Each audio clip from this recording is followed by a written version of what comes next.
Before today's topic, a quick disclaimer. The stories and data we share come from the states that we practice in and the experiences we personally had, which can differ greatly across our country and certainly the globe. This is not a professional advice show, so get comfy and let's discuss death.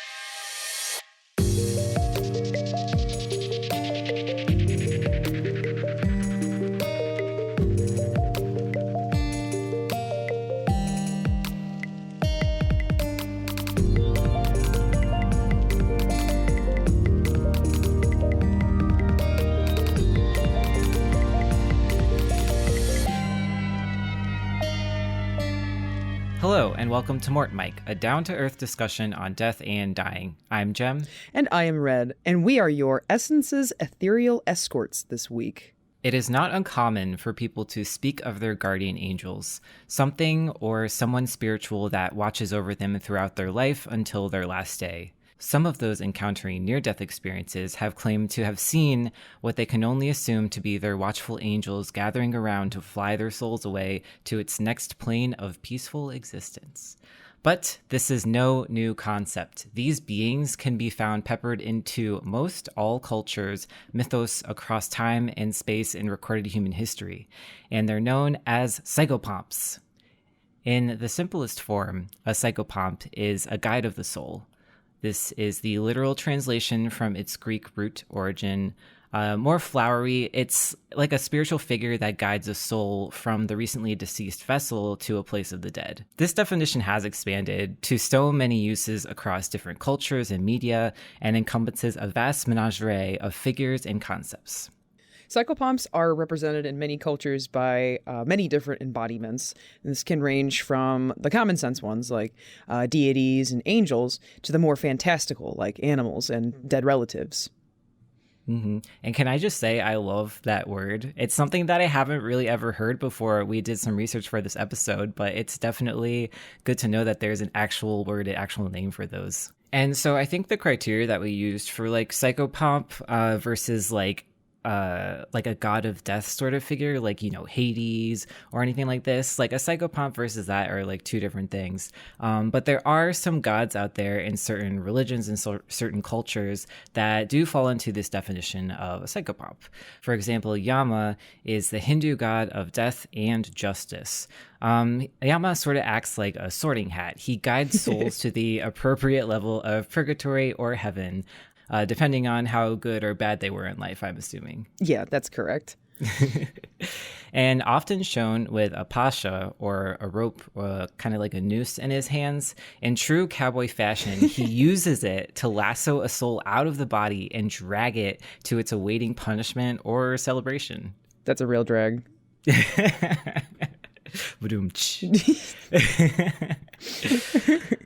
We also have Hermes, who's a Greek messenger god who is free to move between the worlds of mortals and gods with his fancy winged sandals, all the rage. This makes him the perfect candidate to escort souls to the underworld, where he passes the baton to our next being.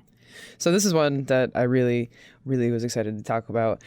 Our next grouping of entities, they're not necessarily titled as gods, but their functions are just as important in the lore of their cultures. So once Hermes has escorted the soul down to the underworld, that's where our buddy Karen picks up things. So anybody who's ever had a vague interest in Greek mythology has definitely heard of Karen. Any book, movie, or video game about visiting the underworld has a scene with this guy in it. He's the ferryman who carries souls across the river Styx in his boat. It's the river that divides the world of the living and then the world of the dead. I didn't know that he had a name. I thought he was just the He's ferryman of Styx. That guy. He's that boat guy.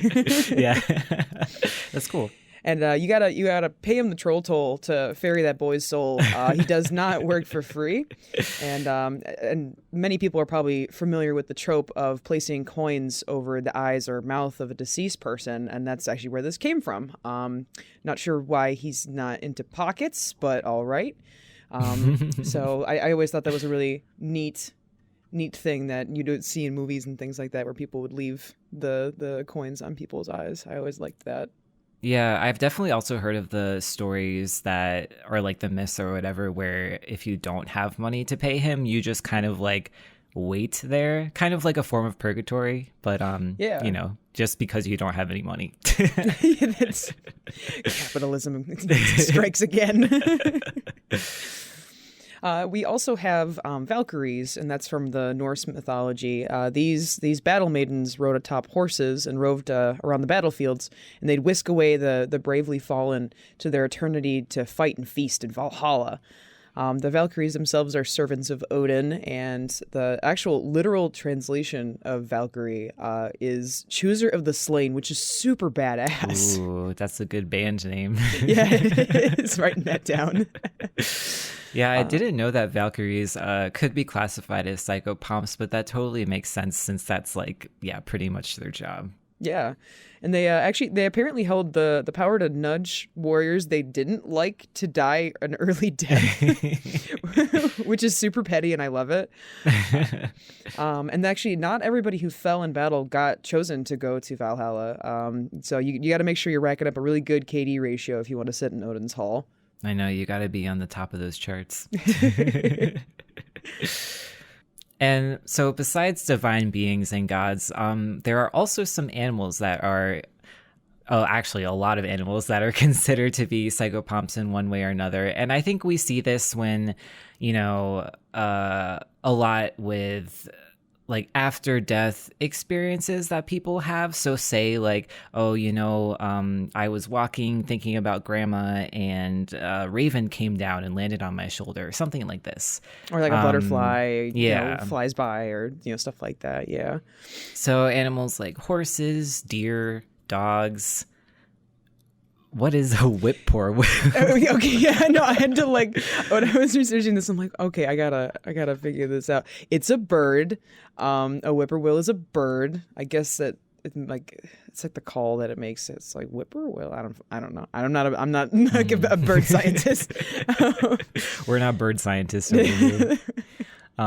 Ravens, crows, vultures, obviously owls, sparrows, and cuckoo birds. I think birds are often like, because that entire list was mostly just birds. I think they're often seen as psychopomps due to a few different things throughout time and like across the world. Like there's a lot of birds. Like that is a thing that every place has. So I feel like it's easy to find symbology in something that is really common. I really like that logic. There's lots of birds out there. So. You're not wrong. You're not wrong. But then also like what birds kind of stand for, like they can fly, and like the imagery of like a soul ascending to heaven, and like the freedom that birds have, or like the freedom of a soul, you know. So I feel like that definitely played a role in birds being like the main psychopomp. Of course, like then stuff like, you know, birds coming to pick a corpse clean and gathering at graveyards, and, you know, being paired with gods like Odin. But the vultures and the ravens and the crows. Yes. That makes more sense. Yeah, definitely. Actually, in Aztec mythology, the god Xolotl guided the dead to Mictlan, which is like afterlife. And in his two forms, he came as a hairless dog. So, like, thinking Coco, like the movie. Oh, funny. And a water salamander, which is also known as an axolotl. They're little water dogs. It's super cute. Can you imagine just... Okay, you're dead, and a little axolotl waddles up to you, and it's like, time to go. Yeah, oh my god, that would be amazing. Like that is absolutely so the spirit guide that we deserve.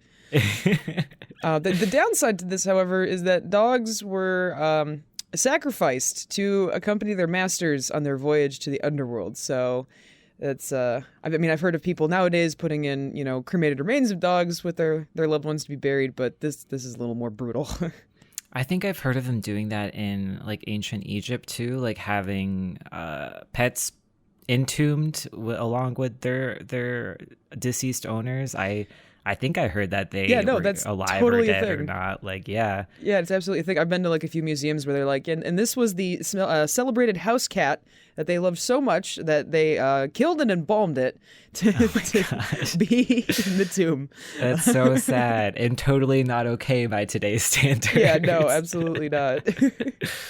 And of course, there are other general psychopomps, way too many to talk about specifically. But there's the god Mercury from Roman mythology, Agmios from Celtic origins, Izanami no Mikoto, Japanese psychopomp, which would be kind of like a Shinigami from Japanese culture, Anguta from Inuit culture, Velis, Slavic, Gwen Ap Nud from Welsh, Oxhead, and Horseface is a Chinese psychopomp.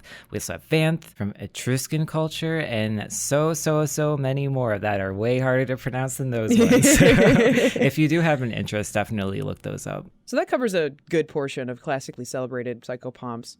But how much has the concept of a spirit guide pervaded into the modern day dogma? To no one's surprise, especially in Christianity, today's psychopomps are mainly angel-based rather than god-based. So Yama is still worshipped today. In Filipino culture, there is the concept of the Anito, the spirits of ancestors, deities, and nature. While the spirits of one's dead family are thought to interact with the material world in many different ways, think ghost, one of them, of course, was to call newly released souls into the spirit world, guide or meet them on their arrival. All right, so welcome to this fun segment that I drummed up today for you, Jem, where we discuss the most disturbing looking angel psychopomps. It'll be like a horrific dating show. Oh, I'm excited. Am I the contestant? Yeah, you are the contestant. So, our first bachelor today is Asriel. It is the Islamic archangel of death. Cool. By day, he separates the soul on God's demand from the mortal body, but by night, he is the angel with the sensitive side you want to seek out to help you grieve your recently deceased loved one. Oh. Often depicted with a scythe and a cloak, things get really interesting under the hood. Tired of partners with just one face? Try 4, and if that doesn't do it for you, maybe his thousands of wings and feet will make your heart flutter. With enough eyes and tongues covering his body as there are men on Earth, he's only got eyes for you. Wow. And bachelor number 2 hails from Judaic theology. Let's hear it for Samael. Our bad boy this week. Sam is another angel of death, but though a heavenly host, he's got a saucy, grim side to him. You may have heard of him by his nickname, Satan. Feeling a sin coming on? Here for a long time and a good time, he'll seduce you into all sorts of acts of evil as a test of your morality. Where he lacks in the wing department compared to Asriel, 12 wings, he makes up for in stature. You ladies like a tall fella? It'll take you 500 years to travel a distance equal to his height. Talk about tall, dark, and handsome. Ooh la la. And our final bachelor today has a bit of a bone to pick with Sammy Boy, so you know he's gonna fight for your heart. A big welcome to the Archangel and Saint Michael. He's ready to do battle with the devil himself just to take your soul to promised eternity. He's even got a song written after him, Michael, Row That Boat Ashore, and that tells the tales of his good deeds carrying souls to paradise. Just look at those arms, ready and waiting to whisk you away to heaven after your final breaths. He's actually kind of normal looking, apparently, like just one set of wings, a few more eyes than usual, but generally appears like less of a Lovecraftian horror than his compatriots. So, Jem, who's got the bid for your soul when you yeet from this mortal coil? Oh gosh, I just don't know. They all sound so nice. I'm gonna go with bachelor number 1.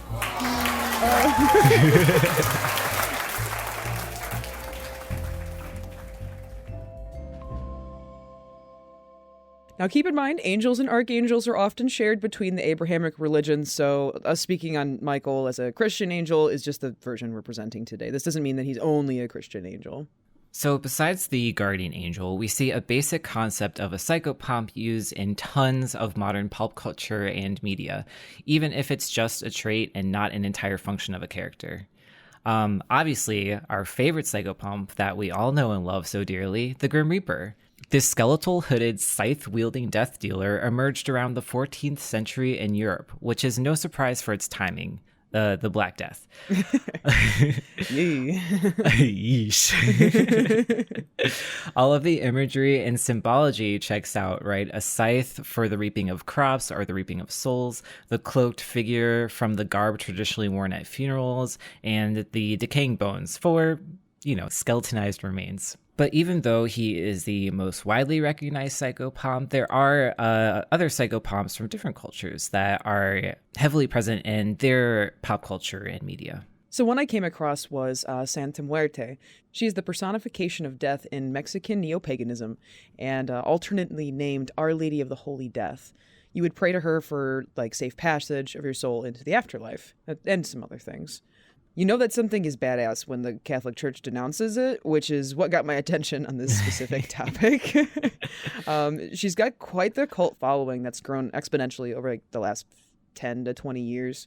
And she's got a shrine actually in Mexico City that's now on my list of places to visit when I start traveling the world.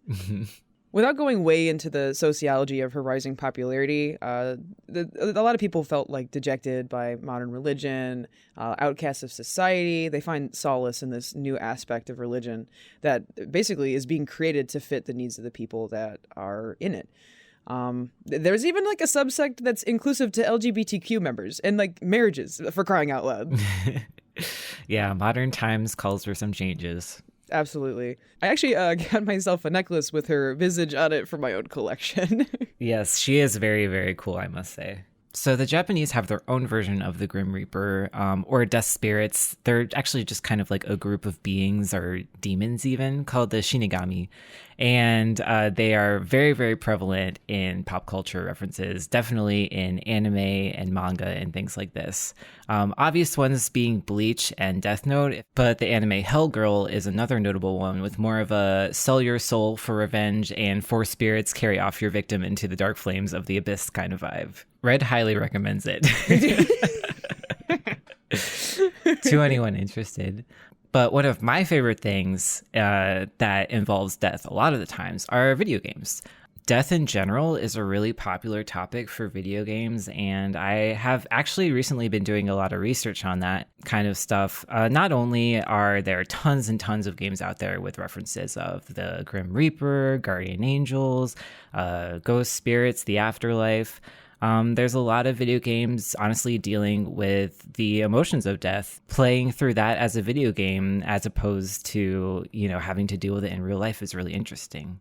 Yeah, there's tons and tons of video games. When I was researching this, because I've played a lot of them myself, and I tried to narrow it down to the more, common ones. So Flipping Death, and honestly, my personal favorite would be the Grim Fandango.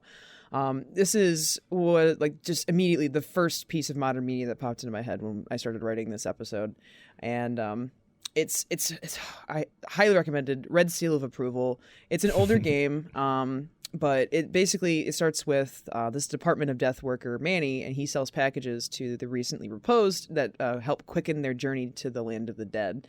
Like I said, it is older. It's a point and click, but there's been an HD remake. It's on PlayStation and stuff. It's been ported to all sorts of different consoles now.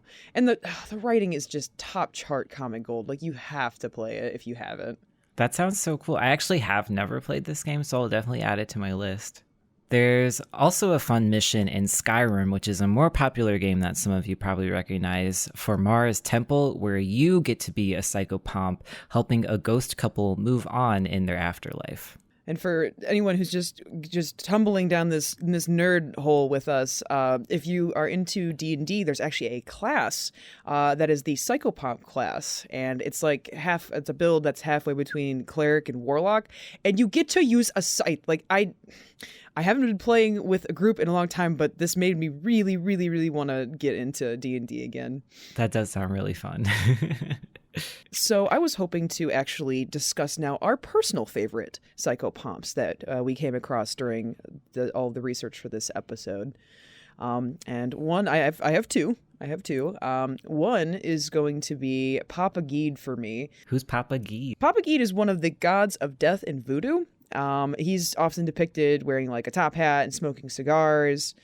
He'll wait at the crossroads to take souls to the spirit worlds, and it's like it's said in the lore, like he's the corpse of the first man who ever died. He's like there's a Geed itself. I'm probably butchering that, but a Geed itself, there's like many different Geeds, but he's like the good one. Is that similar to the quote unquote villain in the Princess and the Frog movie? Yeah, actually, it is they loosely based that character on this for sure.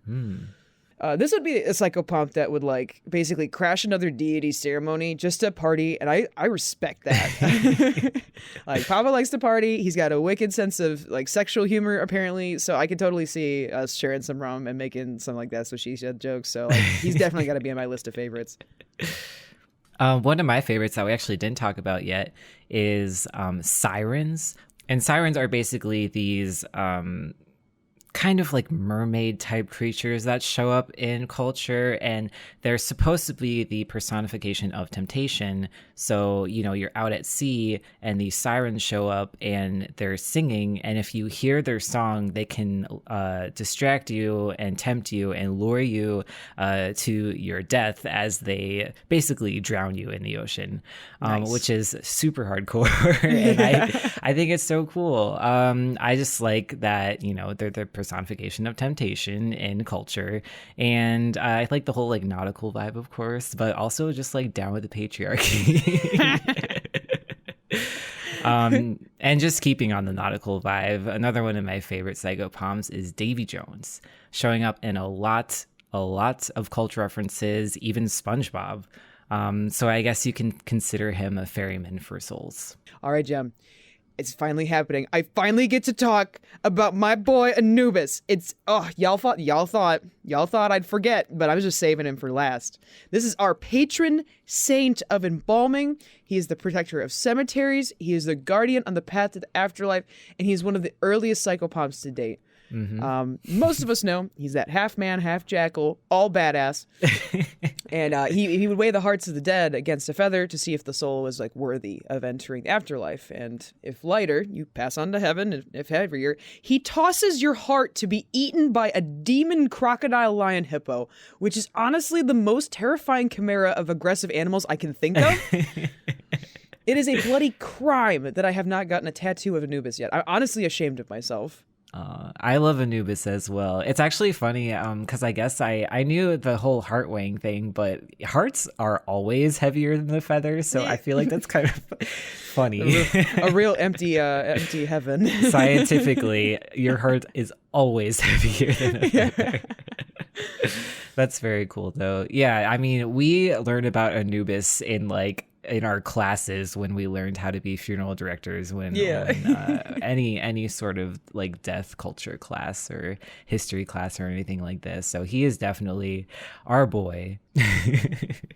So we've given you a lot of options for your choice of psychopomp at the end of your life, but if none of those tickle your fancy, though, you could just find a psychopomp in a friend or become a psychopomp yourself. Through researching this episode, I was able to find some help books, essentially, that could help you find some latent powers in yourself. See if you can be a psychopomp for others. Is it like the Dummy's Guide to Psychopomp 101? Dummy's Guide to Guiding Souls. That's great. No. Yeah, that's unfortunately I can see that. Yeah, okay. The thing is that, you know, we talked about this before. Like, I am someone who believes in, you know, spirits and communication with the deceased after life, stuff like this, because I've experienced it firsthand. We have an episode on it that you should listen to. But I also, coming with this, I believe in, you know, psychic mediums and people with the abilities to communicate with these spirits and, you know, help people along their way. Like, I get it. Unfortunately, though, there are people that take advantage of this and lie, and they cannot do this, but it's good money, and I guess it makes you feel important. So I see where the appeal is.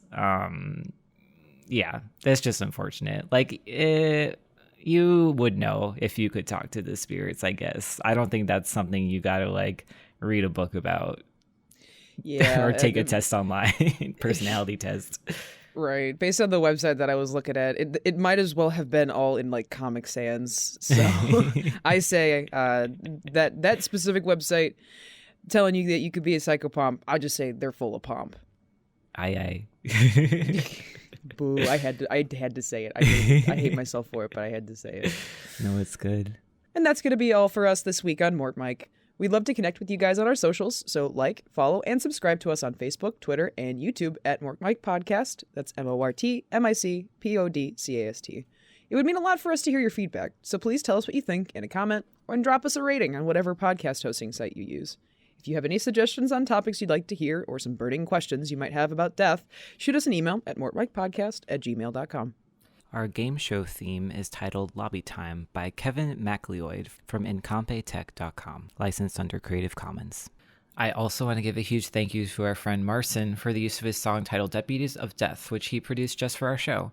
You can check out his Bandcamp at Marson, that's MARSON, music.bandcamp.com. Thanks, Marson. And be sure to tune in every other week on Thursdays for some more casual discussions on death. Thank you so much for listening. This has been MortMic. Bye. Bye.